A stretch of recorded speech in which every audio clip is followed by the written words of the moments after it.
Y pues como siempre vamos a comenzar pidiéndole a Dios ayuda y dirección para escuchar su palabra, ¿no?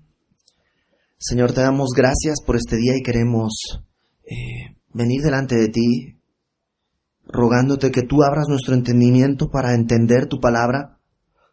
Sabemos y creemos que tu palabra no es un mensaje humano y no puede discernirse con nuestra mente humana. Requerimos de tu Espíritu, Señor, y venimos a eso, Señor, a solicitar de tu Espíritu la única ayuda que necesitamos, Señor.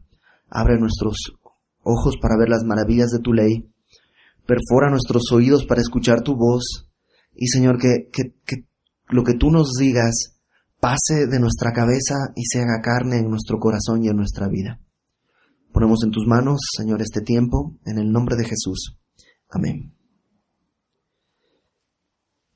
Apocalipsis capítulo 16. Ya estamos en esta segunda mitad de la gran tribulación.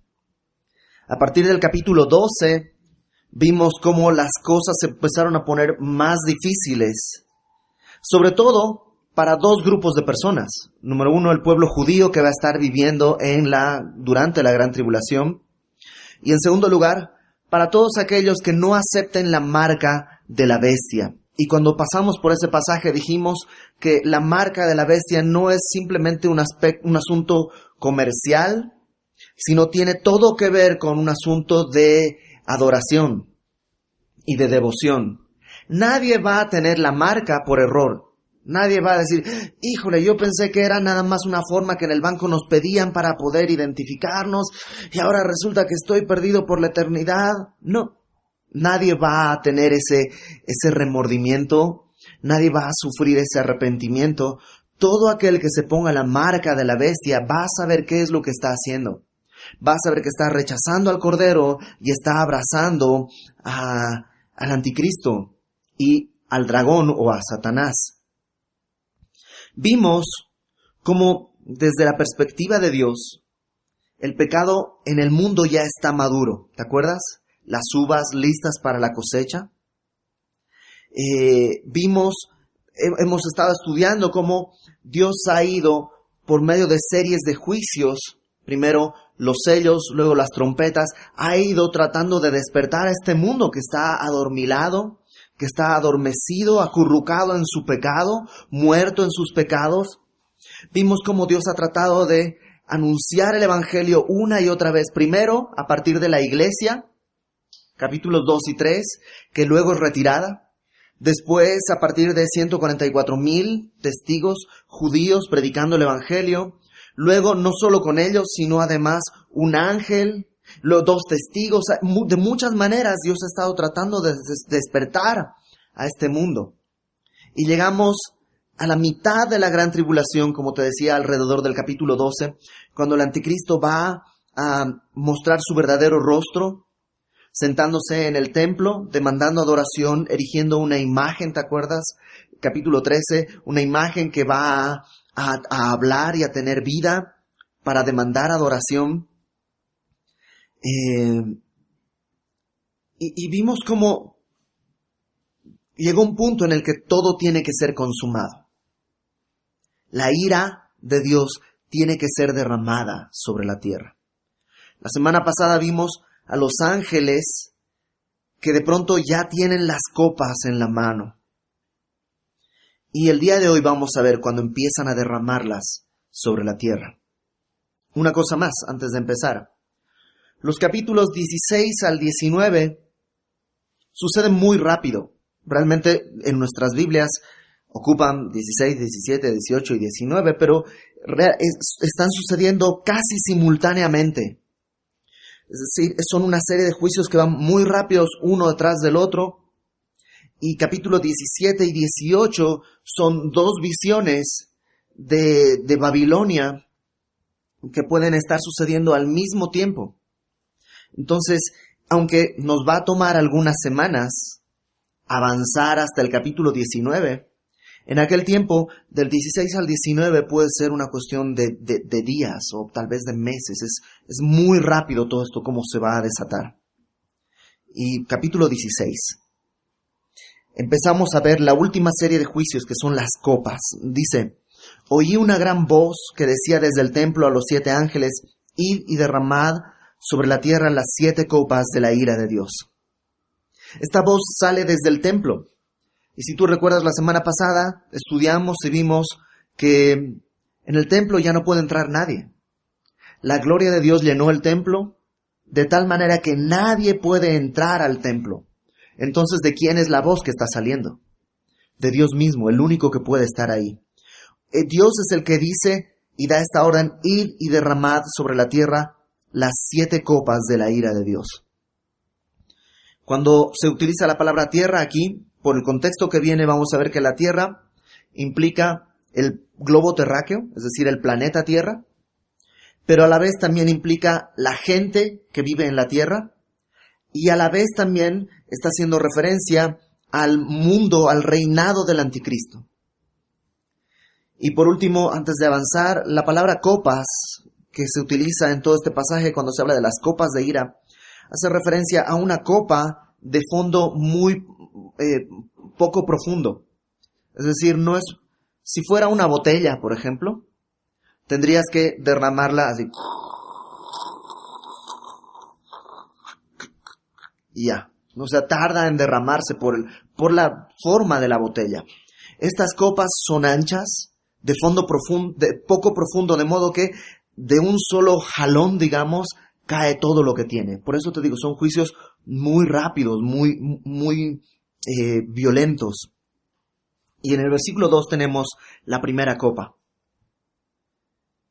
Fue el primer ángel, y derramó su copa sobre la tierra, y vino una úlcera maligna y pestilente sobre los hombres que tenían la marca de la bestia y que adoraban su imagen.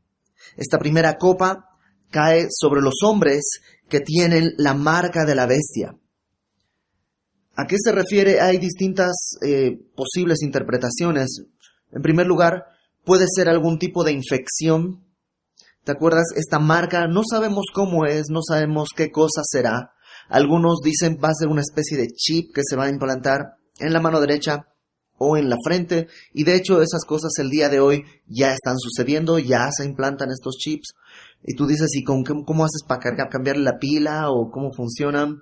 Hay distintas tecnologías, algunos funcionan con litio, con las pilas de litio que duran muchísimo tiempo. Y tú dices, ¿no podrían poner una esa en mi celular o una cosa así? No. Y algunos teólogos dicen que puede ser producto de precisamente el derrame de litio en la mano o en la frente, que puede provocar alguna infección, alguna especie de úlcera, una cosa así. Realmente no sabemos. Y creo que ese no es el punto. O sea, no estamos tratando de encontrar una razón natural por la cual la marca va a producir una infección que además dice que va a ser maligna y pestilente. O sea, va a ser horrible esto que vas a tener en las manos. Bueno, no tú, los que se queden, ¿no? Lo que creo que sí es importante es, número 1, tener la tranquilidad que si el día de hoy en tu trabajo te dicen tienes que ponerte la marca, tú ponte. O sea, la marca de la bestia no está hablando de algo que sucede en este tiempo, sino es algo que sucede durante la tribulación. En segundo lugar, no es algo económico o tecnológico, es algo de adoración a la bestia. Y eso lo tienes que tener muy claro, porque más de una vez he platicado con personas que me dicen, es que, ¿qué va a ser la marca? Hay que advertir a la gente que no se ponga la marca. No. Eso es lo de menos. El día de hoy no hay nada por el estilo. Puede haber primeros intentos, desarrollo de tecnología y todo lo que tú quieras, sí, pero nada de eso es la marca de la bestia. La marca de la bestia está directamente relacionada con la adoración a la bestia. Ahora, si tu jefe te dice, mira, tienes que ponerte un sticker o lo que sea y postrarte delante de mí, entonces sí, puede ser un indicio. Pero si es algo nada más para que puedas pasar al edificio, para que te van a depositar, no te preocupes, no hay nada de eso el día de hoy, ni lo habrá hasta que la iglesia sea llevada al cielo. Pero los que vivan en este tiempo sí van a tener un dilema, Porque habrá gente que no va a ponerse esa marca. Y no es una cuestión de prudencia tecnológica. Simplemente lo que te decía, no van a adorar la bestia, no van a adorar la imagen. Y por eso van a rechazar el ponerse esta marca. ¿Y qué crees que van a decir los demás? Los demás van a decir, ay, pobrecitos, no comprenden el mundo moderno, nosotros sí somos sabios, somos tecnológicamente avanzados, pero estos mojigatos que no quieren participar de estas cosas nuevas, o sea, se quedaron viviendo en el siglo XXI. Nosotros, en cambio, hemos avanzado al nuevo milenio y así funciona el pecado. El pecado, aunque no tenga que ver con tecnología, suele funcionar de esa manera. De pronto alguien te convence que, bueno, eso era antes. O sea, eso de esperar hasta el matrimonio, no, o sea, eso es de hace siglos. Eso es de antes de que se inventaran los métodos anticonceptivos, las formas de la prevención para las enfermedades de transmisión sexual. No, eso era antes. El día de hoy ya tenemos muchas formas de prevenir eso. O sea, goza de la libertad que tienes. Es más, hasta los psicólogos, las nuevas investigaciones dicen que es mejor primero probar a ver si es que son compatibles y entonces casarse. No seas como los mojigatos, como los que se quedaron en las cosas de antes. Y el pecado funciona así como ellos que tendrán esta marca y luego tendrán que vivir las consecuencias. El día de hoy no hay la marca de la bestia, pero el pecado funciona exactamente igual. Te va a tratar de seducir diciéndote, no es tan malo. Y así como esta úlcera maligna vendrá en aquellos que tienen la marca, de esa misma manera, el día de hoy, las consecuencias del pecado nos alcanzan. Y déjame decírtelo de una manera muy clara y con mucho amor. Incluso si eres salvo, no vas a perder tu salvación, pero las consecuencias de tu pecado te van a alcanzar. Eso es una ley de Dios. Todo lo que siembras, eso vas a cosechar. Si estás sembrando para la carne, no vas a cosechar bendiciones espirituales. Es algo muy simple. Y no es Dios en su perversidad diciendo, ok, has estado en pecado, te voy a castigar. No, no es Dios, porque el castigo ya fue sobre Jesucristo. Si eres creyente, tu castigo fue sobre Jesucristo. Entonces, ¿puedo pecar? Digamos que sí, pero vas a cosechar lo que estás sembrando. Fíjate lo que Dios le dice a su pueblo en Jeremías capítulo 2. Y creo que este principio es muy importante entenderlo porque todos vivimos bajo este mismo principio. Jeremías capítulo 2. Desde el versículo 14, fíjate cómo Dios le está hablando a su pueblo. ¿Es Israel siervo? ¿Es esclavo? ¿Por qué ha venido a ser presa? O sea, ¿no se supone que el pueblo de Dios debería ser el más elogiado, el que vive mejor y todas las bendiciones? Y Dios mismo les pregunta, ¿por qué Israel ha venido a ser presa? Los cachorros del león rugieron contra él, alzaron su voz y asolaron su tierra. Quemadas están sus ciudades, sin morador. Es decir, ha sido atacada, Israel ha sido atacado como por leones, están espantados, están asolados, están sus tierras quemadas, sus ciudades deshechas. Verso 16, aún los hijos de Memphis y de Tafnes te quebraron la cobronilla. Incluso Egipto, que es un pueblo idólatra que tiene tantos problemas, ha venido a destrozarte. Verso 17, ¿no te acarreó esto el haber dejado a Jehová tu Dios cuando te conducía por el camino? O sea, ¿por qué estás viviendo lo que estás viviendo? Porque has dejado a Jehová tu Dios cuando Él te conducía por el camino. Verso 18, ahora pues, ¿qué tienes tú en el camino de Egipto para que bebas agua del Nilo? O sea, Jehová te estaba conduciendo por su camino, tú te apartaste y ahora estás bebiendo del Nilo, que es el río de Egipto, el río de la idolatría, en vez de beber del agua de Dios. ¿Qué tienes tú en el camino de Asiria para que bebas agua del Éufrates? que son los dos pueblos idólatras. Babilonia en el Éufrates, Egipto en el Nilo. Israel tenía su propio Dios y en vez de beber del agua de su Dios, ahora están bebiendo del Nilo y del Éufrates. Verso 19, aquí está la clave. Tu maldad te castigará y tus rebeldías te condenarán.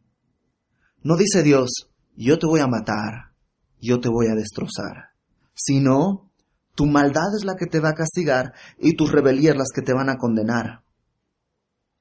Sabe pues y ve cuán malo y amargo es haber dejado tú a Jehová tu Dios y faltar mi temor en ti, dice el Señor, Jehová de los ejércitos. Y el día de hoy es lo mismo que tú y yo escuchamos.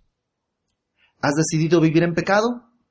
Bien, bebe del Nilo, bebe del Éufrates. Está bien, tienes sed de los placeres carnales, de lo que tu carne demanda, de lo que el pecado provee. Sí, el pecado tiene placer por un tiempo. Pero ¿qué dice Dios? Tu maldad te va a castigar, tu rebelión te va a alcanzar. No es Dios quien nos va a castigar porque nuestro castigo ya fue sobre Jesucristo. Pero no importa lo que tú siembres, eso vas a cosechar. ¿Has pecado? ¿Tienes perdón? Sí.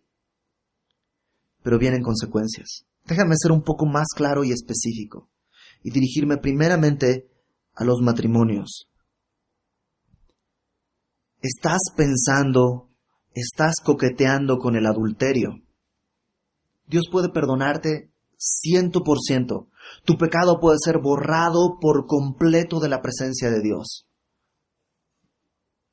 ¿Tu esposa puede perdonarte? Puede perdonarte, puede consentir vivir contigo, puede. Tu matrimonio puede restaurarse, sí. Pero ¿sabes qué? Siempre va a quedar una marca, siempre va a quedar una huella. Y va a haber dolor, siempre. Incluso en medio del perdón.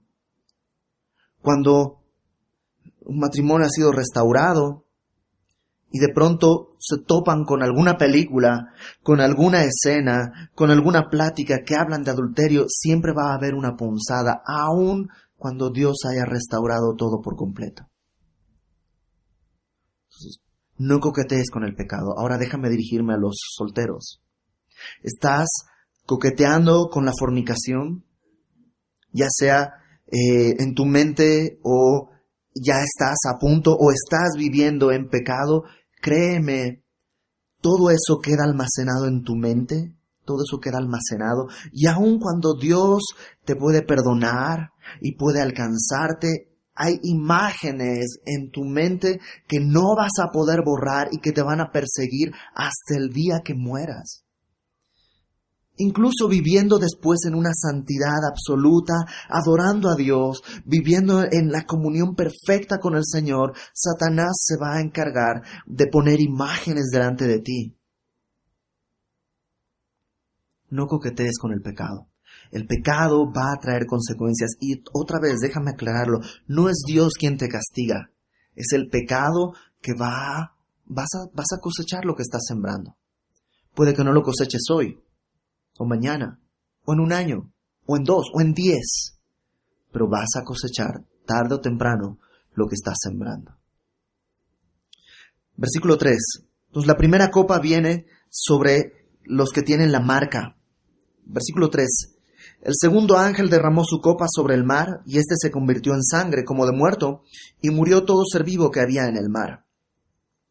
Esta segunda copa cae sobre el mar. Y el mar entero se convierte, dice, en sangre como de muerto. ¿Será sangre literal o no? No lo sabemos. Algunos piensan que podría ser lo que le llaman marea roja. Marea roja es un fenómeno natural que existe incluso el día de hoy, que se da por el aumento de microalgas. Que de una manera, por alguna cosa, las temperaturas del agua y todo esto que ustedes saben que de alguna manera funciona, fomenta la proliferación de microalgas y eso produce un rojo cobrizo en el mar. Y hay fotos, puedes buscar en internet, marea roja, y vas a ver pedazos de mar totalmente rojos como si fuesen sangre, y tú tocas y la textura incluso no es como el agua porque está llena de microalgas que son tantas que ya tienen color, incluso tienen textura. Eso produce además que ciertos animales que viven en el agua, moluscos, bueno, peces mueren porque tantas algas, hay un asunto con el oxígeno que no sé si se aumenta o se disminuye, pero pasa algo con el oxígeno, mueren peces, pero moluscos y otro tipo de animales que comen ese tipo de algas y comen estas cosas, quedan como infectados, y si alguien pesca eso y luego tú vas y te comes tu cóctel de camarones y eso, te puedes intoxicar, incluso hasta la muerte. Entonces algunos piensan que puede ser esto Dios dirigiendo con esta copa una especie de marea roja a nivel global, o puede ser simplemente que Dios dice transformar toda el agua en sangre. Puede ser cualquiera de las dos. La cuestión es que todos los animales, todos los seres vivos del mar mueren. En Apocalipsis 8 vimos cómo una tercera parte de los seres vivos habían muerto. Aquí la mortandad es absoluta. Todos los seres vivos están muertos. ¿Imaginas eso? Todo lo que está en el mar muerto, la cantidad de cadáveres flotando en el mar, arrojados a las playas. Va a ser terrible. Por eso todos estos juicios van a ser muy rápidos, porque nadie soportaría esto por un año. Esto empieza a desarrollarse y van a ser muy rápidos. Versículo 4. El tercer ángel derramó su copa sobre los ríos. Estamos hablando ahora de aguas dulces. Y sobre las fuentes de las aguas, y se convirtieron en sangre. El tercer juicio, la tercera copa cae sobre el agua dulce. ¿Imaginas? Las fuentes de las aguas están en las colinas, en las montañas, el hielo que se va derritiendo. Y de pronto todo, en vez de agua, empieza a derretir sangre. Todos los ríos, todas las fuentes de las aguas. El día de hoy probablemente solo quedaría para beber el agua que está embotellada. Y Coca-Cola, por supuesto. Ahora tú dirías, ¿no está Dios ya haciendo de más? Porque la neta, el agua es necesaria para la vida. ¿No está Dios demasiado severo con el mundo? Pues si piensas eso, fíjate el versículo 5. Oí al ángel de las aguas que decía, justo eres tú, oh Señor, el que eres y que eras, el santo, porque has juzgado estas cosas, por cuanto derramaron la sangre de los santos y de los profetas. También tú les has dado a beber sangre, pues lo merecen. El ángel de las aguas. ¿Qué es esto? Probablemente Dios tiene un ángel en las fuentes de las aguas cuidando el ciclo. ¿Te acuerdas que unos capítulos atrás vimos ángeles deteniendo los vientos? Y que eso dijimos va a provocar un cese en el ciclo del agua. Bueno, a lo mejor hay un ángel también en las fuentes de las aguas. Y es interesante que este ángel, cuando sucede esto, el ángel de las aguas, cuando ve al otro ángel vertiendo su copa, no le dice, oye, ¿qué onda? Esta es mi chamba, que estás arruinando mi fuente, no solo de agua, mi fuente de trabajo. No dice eso el ángel que cuida las aguas. El ángel que cuida las aguas dice, justo, Señor, santo. Ahí en el versículo 5. Justo eres tú, oh Señor, que eras el santo, porque has juzgado. Y estas tres cosas son justo, Señor y santo. El juicio no es injusto, porque el Señor es justo. Es adecuado. Número 2. El juicio no lo hace alguien sin autoridad. Lo hace el Señor, aquel que tiene la autoridad de hacerlo. ¿Nunca has protestado porque alguien sin autoridad está haciendo algo y dices, es injusto que ese pueda hacer esto? Hay que acusarlo con su jefe. Bueno, el Señor es el jefe. No hay nadie más arriba de Él. Él tiene la autoridad. Él es justo, Él es el Señor y Él es santo.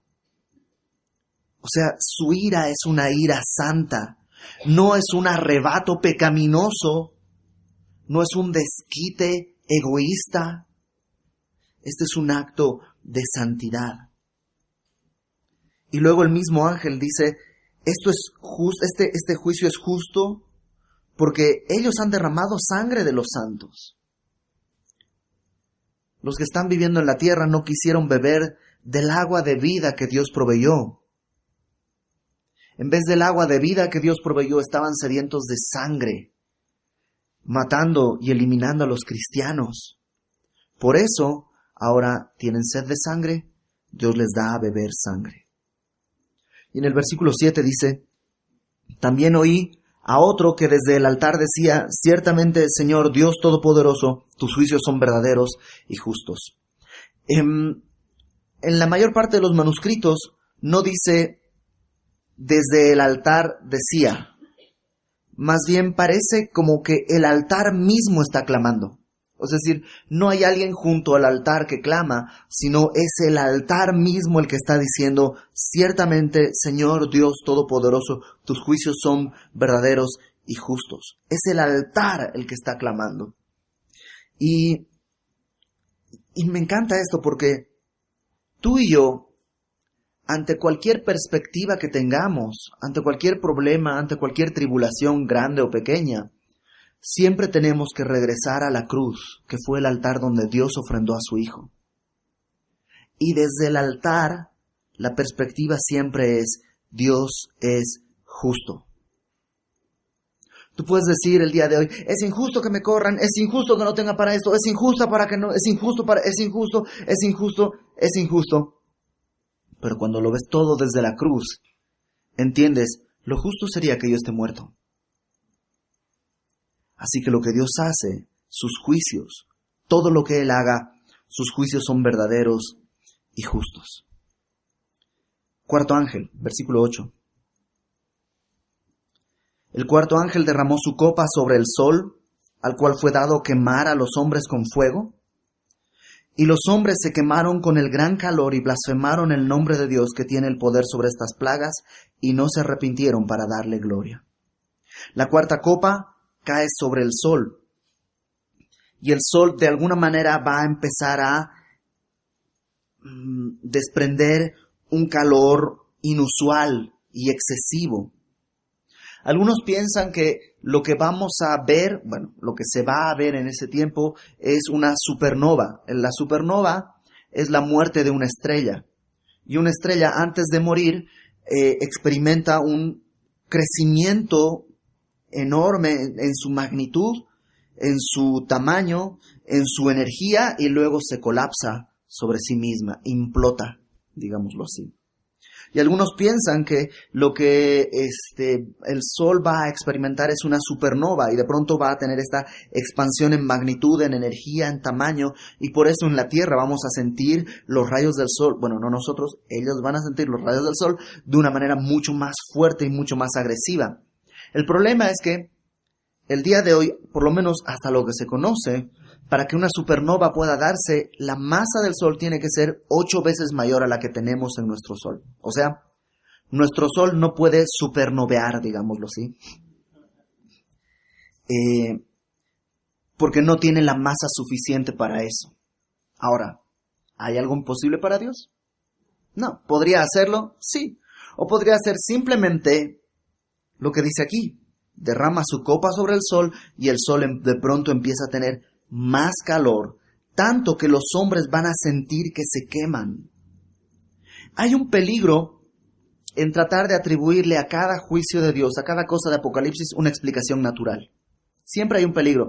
Yo sé que es muy común esto que acabo de decir, ¿no? Va a ser una supernova, pero ¿y qué tal que no? Por eso siempre es mejor quedarse con el texto, lo que nos dice. Dios va a hacer que el sol de pronto tenga tanto calor, dice, fue dado quemar a los hombres con fuego. Y los hombres se quemaron con el gran calor y blasfemaron el nombre de Dios.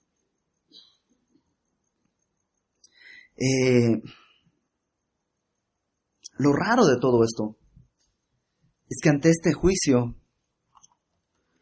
los hombres no se arrepienten. Yo siento, lo lógico sería, cuando empiecen a pasar estas cosas, ponerse de rodillas y clamar a Dios. Y pedir misericordia. Y decir, Señor, mira lo que está pasando. Mira mis úlceras. Mira mi pecado. Pero ellos no están clamando a Dios. Todo lo contrario. Están blasfemando el nombre de Dios. El único que tiene el poder sobre estas plagas. Van a tratar de ponerse agua, pero no hay agua, es sangre lo que pueden ponerse, cubos de hielo de sangre para refrescarse, pero no se va a poder. Y esto, todo este sol, así que crece en calor, contrasta con el siguiente juicio. Fíjate, versículo 10. El quinto ángel derramó su copa sobre el trono de la bestia, y su reino se cubrió de tinieblas. Y mordían de dolor sus lenguas, y blasfemaron contra el Dios del cielo por sus dolores y por sus úlceras, y no se arrepintieron de sus obras. La quinta copa cae sobre el trono de la bestia. ¿A qué se refiere el trono de la bestia? Algunos piensan que el trono de la bestia va a ser Roma. ¿Por qué? Porque ya hemos estudiado una y otra vez que el anticristo es alguien que surge de lo que en algún momento fue el Imperio Romano. Entonces, algunos piensan que va a ser Roma, otros piensan que no va a ser Roma, va a ser Babilonia. ¿Por qué Babilonia? Porque Babilonia en la Biblia siempre es lo peor del mundo. Tú puedes definir la Biblia como la historia de dos ciudades, Jerusalén y Babilonia. Siempre estas dos ciudades están contrastándose. ¿Cuál creo yo? No tengo ni idea. Yo creo que puede ser todo el mundo, porque todo el mundo es ahora el trono de la bestia, el reino de la bestia. Puede ser solo la ciudad de Babilonia y que sea una tiniebla local, digámoslo así, solo en Babilonia. No creo que sea Roma, en todo caso sería todo lo que fue el Imperio Romano, es decir, gran parte de Europa, el norte del África, todo lo que el día de hoy es Turquía, lo que fue hasta un poco hacia el occidente, hacia el oriente más bien, hacia el sur por Jerusalén, es decir, todo lo que es la media luna fértil, todo eso tal vez va a ser el trono de la bestia, no lo sé. Lo importante es que ahí va a cubrirse de tinieblas. Algunos piensan que esto va a ser simbólico, que está hablando de, ya que Dios es luz, tinieblas va a cubrirse en un sentido que va a ser todo como diabólico. Yo creo que estamos hablando de tinieblas literales. En Éxodo capítulo 10, versículo 22, uno de los juicios que Dios trae sobre Egipto son tinieblas. Y dice en Éxodo 10 que las tinieblas eran tan espesas que se podían palpar. Yo no sé exactamente a qué se refiere, pero ¿nunca has estado así entre tanta neblina que realmente respiras y sientes que estás respirando nube, por decirlo de alguna manera? Es tan espeso que se puede palpar. No sé si es psicológico o qué, pero se siente eso. Una vez viajábamos de regreso de Chiapas y en algún punto en el centro salimos tarde, no recuerdo qué fue lo que pasó, se nos hizo tarde en el camino y nos tocó atravesar y estaba todo Cumbres de Maltrata, puede ser, a ver, señores que viajan. Bueno, si es eso, pues sí, si no, nos maltrataron ahí, entonces no está mal decirle cumbres que maltratan, por lo menos. Y era tan espesa la neblina que con los faros antinieblas de la camioneta y todo no se veía ni 1 milímetro delante del cofre. Íbamos a 1 por hora. Y recuerdo haber abierto la ventana para tratar de respirar. ¿Qué se siente? ¿Cómo se siente eso? Y bueno, ahora eso es lo que están viviendo, una oscuridad absoluta, tinieblas espesas sobre todo el trono de la bestia. Y dice que no solo es oscuridad, sino además hay dolor. Este dolor puede ser producido, número uno, por las llagas, que después del gran calor, ahora con la oscuridad absoluta, puede ser que la temperatura descienda y puede producir un dolor absoluto y terrible. Dice, mordían de dolor sus lenguas. Es tan espantoso lo que está viviendo que se muerden las lenguas de dolor. Lo interesante es que después de morderse las lenguas, dice, blasfemaron contra el Dios del cielo por sus dolores y por sus úlceras, y no se arrepintieron de sus obras. Con la lengua maltrecha, con la lengua adolorida, tal vez con heridas de tanto dolor al morderse, en vez de usar su lengua para clamar a Dios, usan lo poco de lengua que tienen para blasfemar el nombre de Dios. La cuarta y la quinta trompeta nos muestran un poco todo lo que está sucediendo. No se arrepintieron. Dios probó conquistar a toda esta gente con su gracia.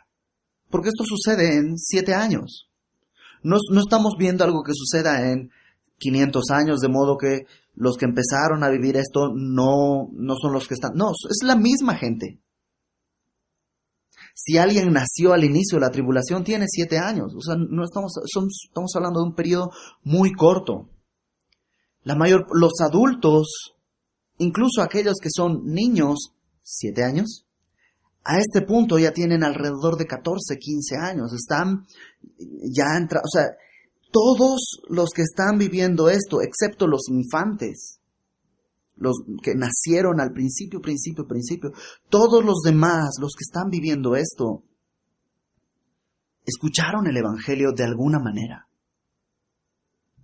Ya sea por la iglesia que predicaba, tú y yo que predicamos antes de ser llevados al cielo, ya sea por el ángel que cruzó por todo el cielo y todas las naciones proclamando el Evangelio eterno, ya sea por las noticias porque veían a 2 testigos en Jerusalén predicando el Evangelio y que de pronto fueron muertos y que después de que fueron muertos vieron cómo todos se alegraron, hicieron una super fiesta y fueron colgados sus cuerpos en Jerusalén, pero de pronto los vieron resucitar y los vieron ascender a los cielos, ya sea por los 144,000 que en toda la tierra, o sea, han habido muchas formas en las que Dios ha estado hablándoles en gracia. Incluso la más grande de todas, cuando cientos de millones de personas van a desaparecer en un abrir y cerrar de ojos. Y los que están viviendo esto porque han rechazado sistemáticamente la gracia de Dios. Entonces Dios, extendiendo más su gracia, ahora ha traído juicio tras juicio buscando llamar su atención. Primero los sellos, luego las trompetas, luego una a una las copas, y aún no se arrepienten de sus obras. La próxima semana vamos a terminar de ver las últimas copas y vamos a ver todo esto de la guerra de Armagedón, ¿no? Que te lo voy adelantando, no tiene nada que ver con Bruce Willis. Pero ¿qué hay en este pasaje que vimos para nosotros el día de hoy? Ya te dije, el día de hoy nosotros no estamos en peligro de aceptar la marca de la bestia. No importa lo que te pidan que te pongas, no hay problema. No es la marca de la bestia. Pero el día de hoy sí podemos rechazar al Cordero. No va a haber ninguna marca, pero el resultado es el mismo. Esa marca que ellos van a tener simplemente hace evidente algo que en sus corazones ya sucedió. Rechazaron al Cordero y ahora están experimentando úlceras, lesiones malignas y que dice ahí en el versículo 2, pestilentes. Si el día de hoy tú y yo rechazamos al Cordero, vamos a llevar una marca de pecado que, créeme, va a ser pestilente, va a apestar. Aun cuando nosotros, alguien dice por ahí que estar en pecado es como tener mal aliento, todos se dan cuenta menos aquel que lo tiene. Y así va a ser, si tú rechazas al Espíritu, aunque no hay una marca, estás viviendo el mismo resultado. Vas a tener el pecado en tu vida de manera pestilente. Si el día de hoy tú rechazas la sangre de Cristo,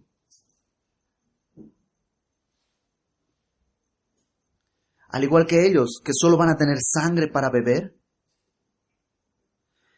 si tú rechazas la sangre de Cristo, vas a tener que beber la ira de Dios. Jesucristo la bebió para que tú y yo no tengamos que beberla. Pero si tú y yo la rechazamos, vamos a tener que beber, tomarnos nuestra propia sangre, simbólicamente hablando. Ellos rechazaron la luz y el calor de la palabra y ahora están siendo asados, cocinados por el sol. Si tú y yo rechazamos la luz, el calor y el consejo de la palabra de Dios, créeme, vamos a vivir quemándonos en este mundo. En inglés hay un juego de palabras muy bonito, porque si tú rechazas al sun, que es el hijo, entonces vas a tener que quemarte con el sun, que es el sol, ¿no? Y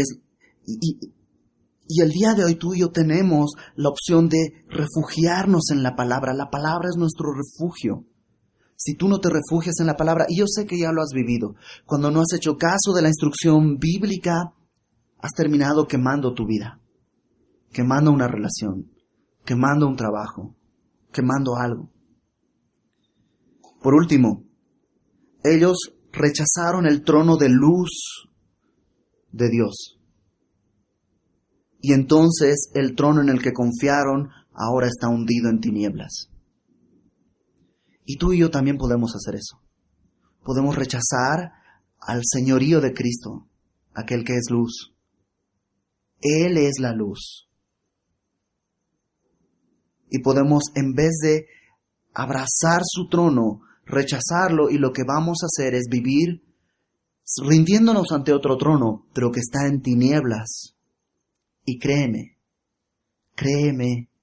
vas a tener que morderte la lengua de dolor, tarde o temprano, porque el pecado, aunque en principio es dulce, después siempre termina devorando tu vida. Un amigo dice, el pecado siempre cuesta más de lo que dice en la etiqueta. Cuando tú dices, y esto es pecado, híjole, ¿cuánto me va a costar? Y ves el precio de la etiqueta, el pecado nunca es eso, siempre cuesta mucho más de lo que viene en la etiqueta. Así que ten cuidado, porque si tú estás tomando estas decisiones y rechazando la sangre de Cristo, rechazando al Cordero, rechazando la luz, rechazando el trono de Dios, puede llegar un punto en el que ya no vas a poder arrepentirte. Tu corazón puede estar ya tan endurecido que ya no vas a poder arrepentirte. Así que el día de hoy es un nuevo día. Aunque está terminando, es un nuevo día. Y aunque es de noche, la luz de Dios todavía está presente. Si estás en pecado, arrepiéntete. Confiésaselo a quien tengas que confesarlo. Y apártate. No sigas más en tinieblas. Aún si el día de hoy tú dices, no ha pasado nada, todo lo que el hombre sembrare, eso también cosechará. Es una ley de Dios. Y si tú dices, me arrepiento, ¿qué tengo que hacer? Comienza a sembrar en el Espíritu. Y créeme, toda semilla tarda en germinar. Si hoy le entregas tu vida a Cristo una vez más, no es que mañana ya todo va a estar color de rosas. Puede ser que tarde una semana, 10 días, un mes, un año, no lo sé.